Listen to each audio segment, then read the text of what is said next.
Frequently asked questions. The Bible has warned us about false messiahs. Wouldn't Simeon Toko be one of these?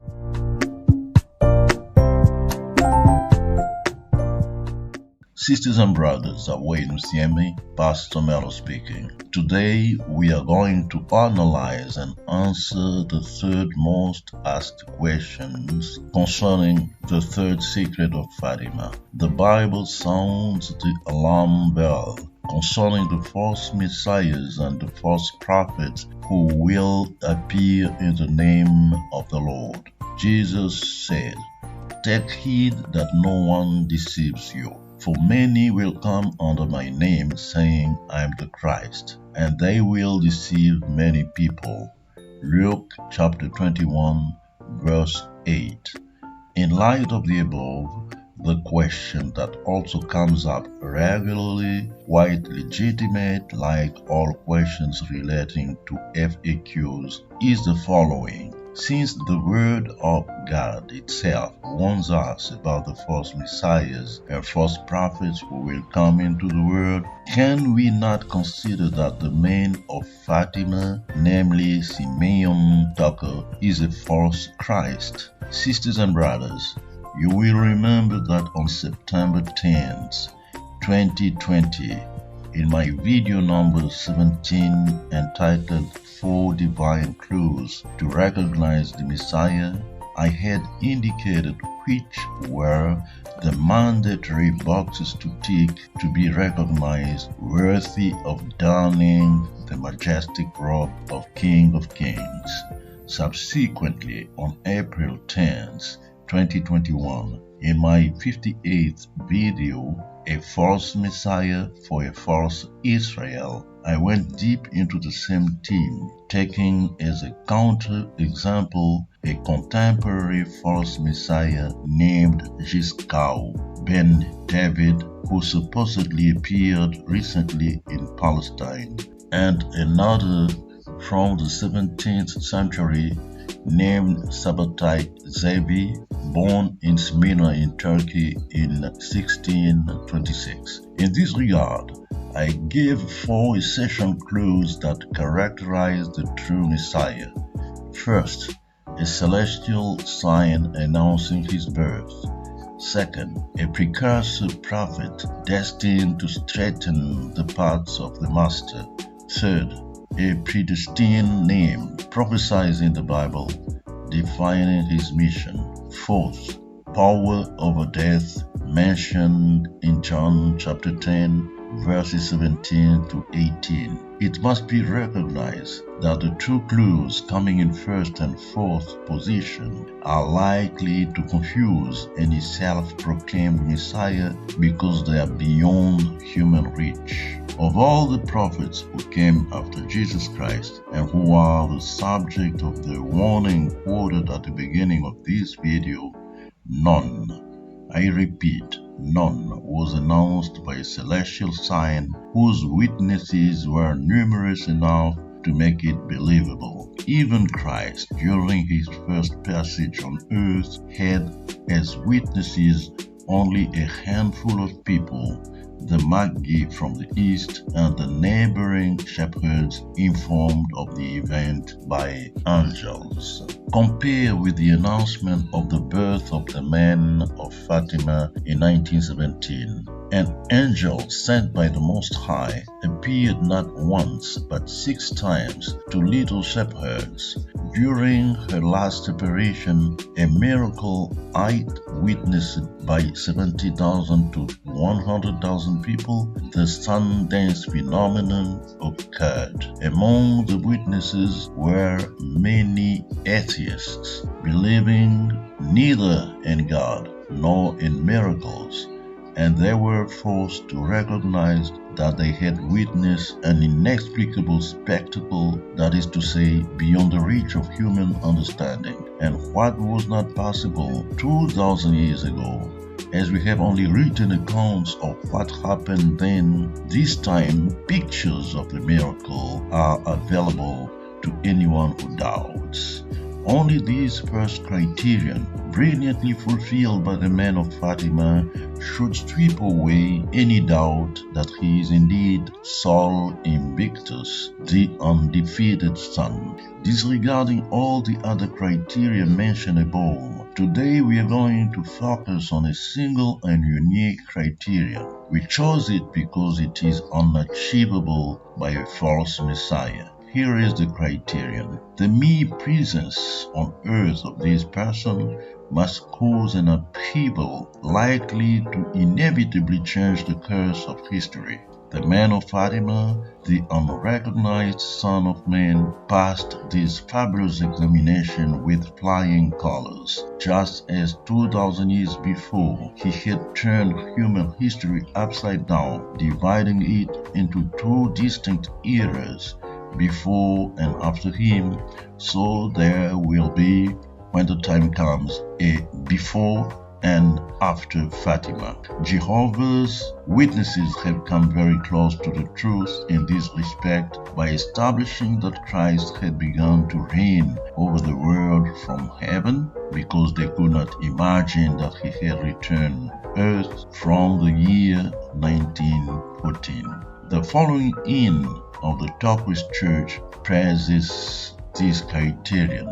Mambo mabanga bongo di obanza, masoba mambo banza. Mambo mabanga bongo di obanza, masoba mambo banza, which means what our Lord did this time again is to change things in the world. Complete reversal of the course of history, already accomplished. In this regard, it should be noted that the coming into the world of the man of Fatima completely upset the world chessboard as it was at his birth in 1918. That year, in fact, the greatest sign of a direct divine intervention linked to the return of the Son of Man had been given to humanity. This is the sundance. It is no coincidence that it was followed 13 months later, on November 11th, 1918, by the end of the worst war the human race has ever known. This mega conflict has well deserved its nickname of Great War, taken up in all the history books. Needless to point out here, as it is so obvious, that 13 is the very number symbolizing the mystery of Fatima. If the armistice was signed 13 months after the miracle of the sun, it is 18 months after the first appearance of the Lady from Heaven, a nod to the Son of Man who was born incognito in an African village in an overseas province of Toko.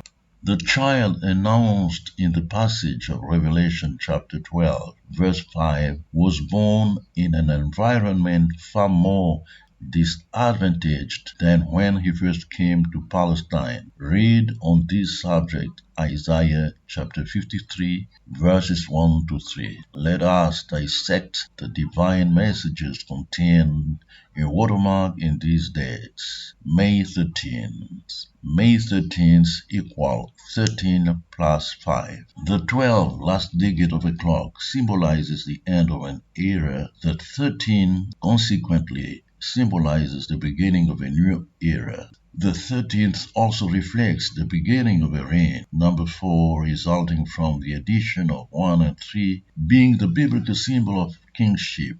Genesis chapter 49 verse 8. The day added to the month, that is 13th plus 5, gives 18, the year of birth of the Son of Man, which in the annals of history will mark at the appropriate time the beginning of a new era. Finally, the total resulting from this particular day and month, i.e. 1 plus 3 plus 5, is equal to 9, the number of Christ, as we will analyze below. So, in summary, May 13th announces the beginning of a new era. 13, the beginning of a reign. 4, the year of the birth. 18, kept secret of a child who is not other than the Messiah. 9. The year 1917. The year of the operations 1917 is as follows: 1917. 1 equals Alpha, the beginning, the starting point. 9 equals Omega, the end, the conclusion. As I had the opportunity to point out in my book 20 by 20 Dry Bones Get Up, which you can download for free from our site bantufamily.net, 1 and 9 symbolize the 20th century, that of the Alpha, the beginning of a new era, and a logical consequence of this fact, Omega, the end of another. It is also the sign of the hidden presence of the one who defines himself as the Alpha and the Omega, Christ. Revelation chapter 1, verse 7. 17 equals 1 plus 7 equals 8. Number 8, still in the biblical perspective, also symbolizes the beginning of a new era in reference to the post-Diluvian era. Indeed, only 8 people survived the flood. They were thus able to begin a new humanity. 1 Peter chapter 3, verse 20. The year 1918. The year of the birth of the man of Fatima, 1918, is declined as follows: 1 equals Alpha, 9 equals Omega. 1 equals the beginning, 8 equals of a new era, that of Christ. To crown it all, the addition of 1 and 8 gives 9. Now, what does number 9 symbolize, if not Christ? By the fact that the 6, which is the number of the Antichrist, Revelation 13, verse 18, becomes 9 when put upside down. In fact, this is exactly what Simeon Toko, the man of Fatima, came to do: turn the world upside down by bringing about the end of the reign of the devil, symbolized by number 6, to install that of Christ, symbolized by number 9. The upheaval of history brought about by the man of Fatima, in addition to the end of the First World War generated by his birth, is the unexpected conquest, arising as a divine surprise, of African independencies in the year of grace 1960. Isaiah chapter 61, verses 1 to 2. Only a generation earlier, no one could have imagined such deliverance. The invisible hand of the Almighty engaged in a titanic tussle with the powerful of the earth, twisted their arm, forcing them to loosen the vice of enslavement in which they held millions and millions of innocent souls, especially in Africa. The African land, it should be remembered, is a geographical entity mentioned first and second in the story of the biblical Eden, Genesis chapter 2, verses 11 and 13. This is to say that Africa occupies a primordial place in the divine plan for the establishment of the Messianic reign. The men of Fatima, arrested and thrown into prison in 1950 by the Belgians in Leopoldville, today Kinshasa, had prophesied the end, 10 years later, of the reign over Congo, as no word that comes out of his mouth returns to him without effect. Exactly 10 years later, in the year of grace 1960, Congo became free, a great symbol. However, the aspect of the upheavals induced by the presence on earth of the Son of Man in the 20th century does not stop there. We are now going to address that of the upheavals to occur outside the African continent, and which, like a tsunami, are in the making in the seabed, that is to say, in the spiritual world where Christ has been Lord and Master since time immemorial. The return to the promised land of the dispersed of his solemnity. I am always amazed to read articles and books on the parousia, the return in the glory of the Lord, or to hear about it without mentioning one of the essential prerequisites for this event. This is the fulfillment of one of the clearest, most sweeping prophecies recorded in the Bible. How can we imagine the parousia without it being preceded by the return to the promised land of the dispersed of his solely? Did the prophet Jeremiah, who declaimed these marvelous lyrical words, chapter 31, verses 8 through 10, speak in vain? Said he, I bring them from the north, I gather them from the ends of the earth. Among them are the blind and the lame, the pregnant woman and the one in labor. It is a great multitude which returns here. They come crying,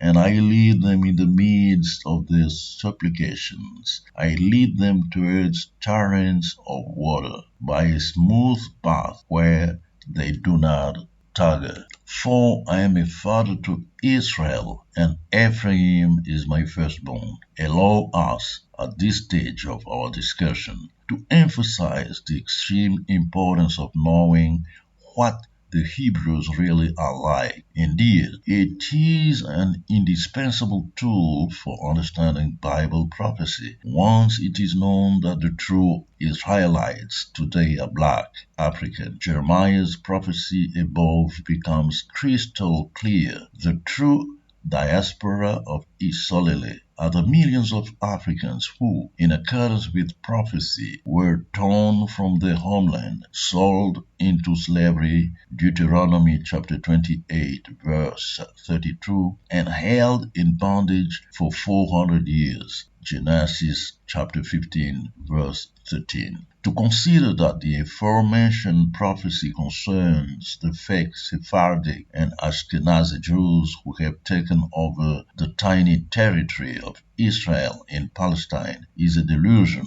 as this comes from the Most High Himself. The world could only fall with both feet into this trap of formidable efficiency. My video is solidly the truth versus Israel the decoy on YouTube is dedicated to this topic. There exists in the wild world a territory divided into three according to the prophecy, Matthew chapter 13, verse 33, to which the most important Christian prayer, Our Father, alludes. Indeed, the Thy Kingdom Come extrapolates to the earthly kingdom of Christ. The name of the nation owning this land is Congo.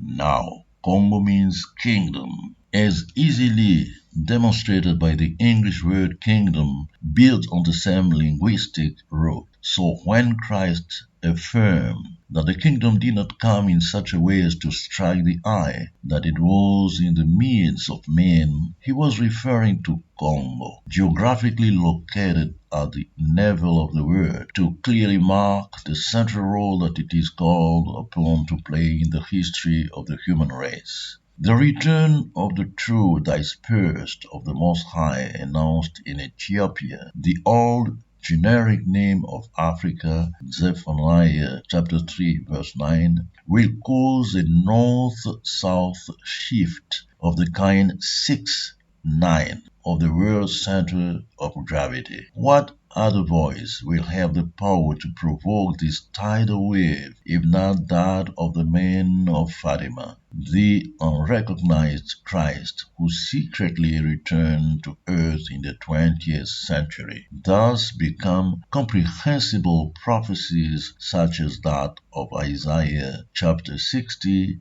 verse 14. The sons of your oppressors will come and humble themselves before you, and all who despise you will bow down at your feet. They will call you City of the Lord, Zion of the Holy One of Israel. This is the kind of planetary upheaval achieved without war, without bloodshed, that only the Messiah of Isolele is capable of carrying out. This fabulous feat is not within the reach of an ordinary human being made of flesh and blood, which is why we proclaim loud and clear that Simeon Toko, the man of Fatima, the stone that will soon come off the mountain, Daniel chapter 2, verses 44 to 45, is indeed Christ, the Messiah, the Lion of Judah, the King of Kings. Ingeta, Pastor Melo.